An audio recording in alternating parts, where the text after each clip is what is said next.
So in assignment 3, you will be implementing some of the algorithms that we have studied in this chapter. And these algorithms that you will be implementing are round robin, shortest job first, priority scheduling with preemption, with and without, priority scheduling with and without preemption, both. So preemption here means if a high priority process arrives, it's going to preempt a lower priority process. Now we define the input and the output for you, and the implementation, you can do your own implementation. So here you have more freedom in your implementation. It's not a guided assignment like assignments 1 and 2. Assignments 1 and 2 were guided. We gave you templates and we asked you to add code to those templates. Here, we're not giving you a template. We're just defining the input and the output for you. And your job is to write a program that will take this input and generate this output. And so you have more flexibility. And in this assignment, you can use Java if you want, because it's a simulation assignment, and because we're not giving you any template.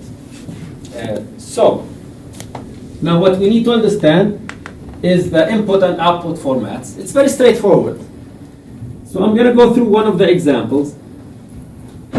I think all the examples are from the book, so we went through them in class except one that I will go through now. Input 4. So this is the input, this is the output. They're all in text format, simple text. So the first line in the input is the name of the algorithm. The second line is the number of processes.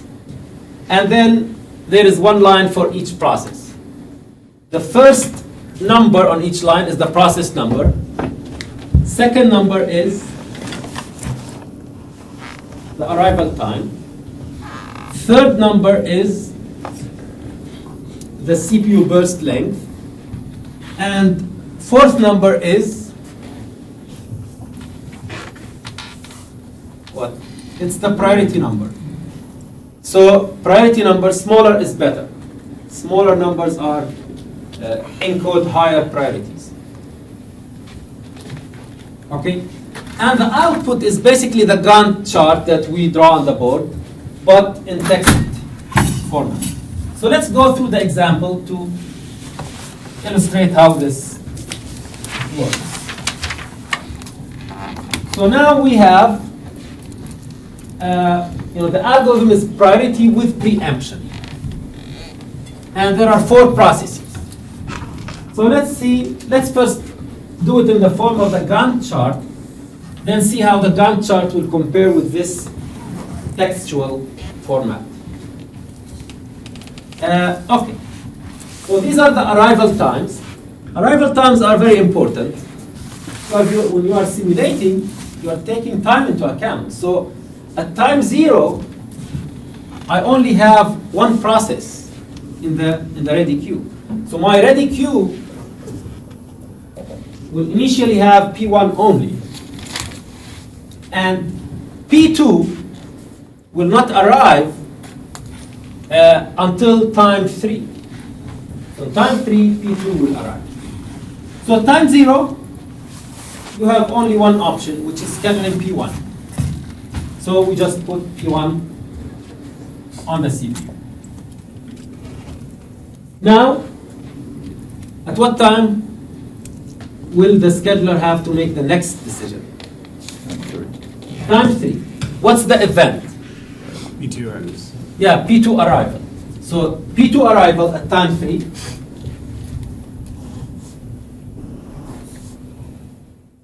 Oh, sorry. I haven't decided to give the CPU to P2 yet. So at time 3, I haven't made the decision yet.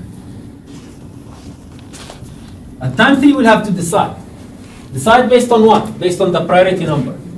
Because this is priority based with preemption. So 2 has a priority number of 1. 1 has a priority number of 3. Smaller number, higher priority. So P2 gets the CPU. So P2 now preempts P1.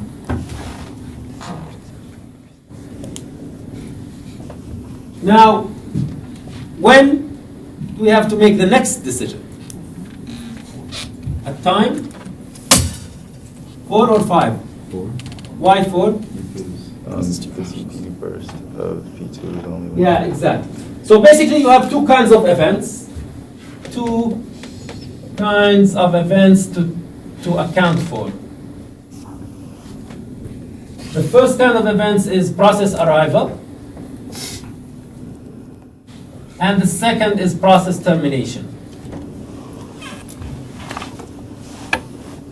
So you need to watch for these two kinds of events, and whenever one of these takes place, you should make a decision. And the decision will not necessarily be, preempting the current process.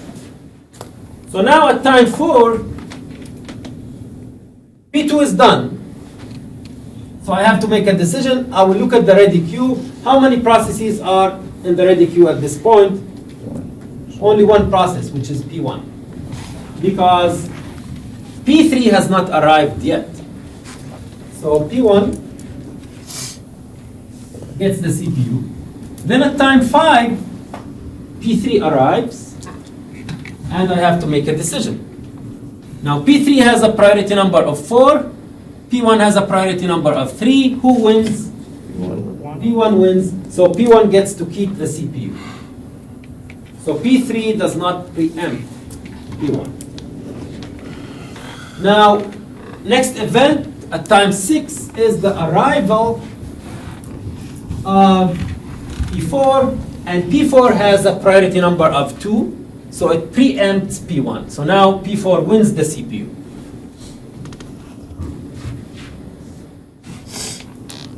P4 wins the CPU. The length of the CPU burst for P4 is 2, so at time 8, it's going to be done.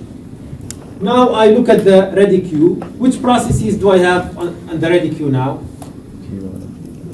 P1 and P3. I have to select between P1 and P3. Which one will I select?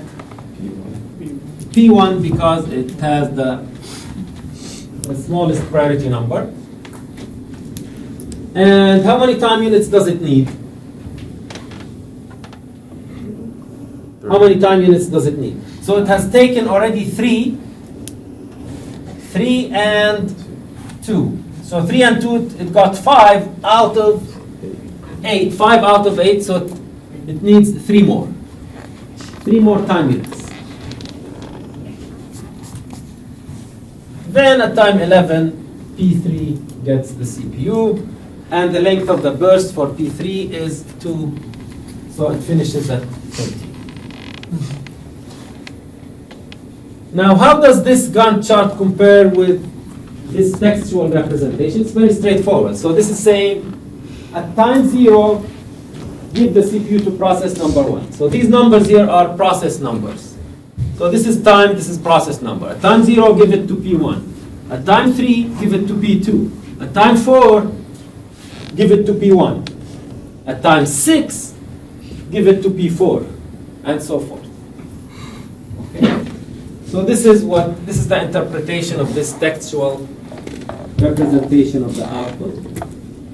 Now your program should also calculate the average waiting time. So let's calculate the average waiting time and pay attention to the two things. Arrival times and processes with multiple slices, that got multiple slices. So, what's the waiting time of P1? The waiting time of P1 is this plus this. Right? So this is the waiting time for P1, and this is the time that P1 spent in the ready queue. So this is 1 plus this is 2. So 3. The waiting time of P1 is 3. What's the waiting time of P2?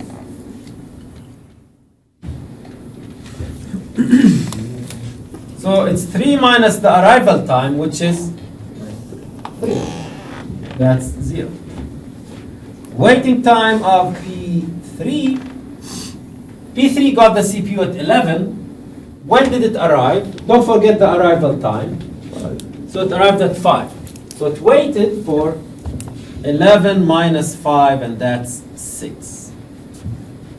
Waiting time of P4 is, it got the CPU at 6, and it arrived at 6, so that's a 0. 6 minus 6 is 0. So the average waiting time is 3 plus 6 divided by 4, and that's 2.25.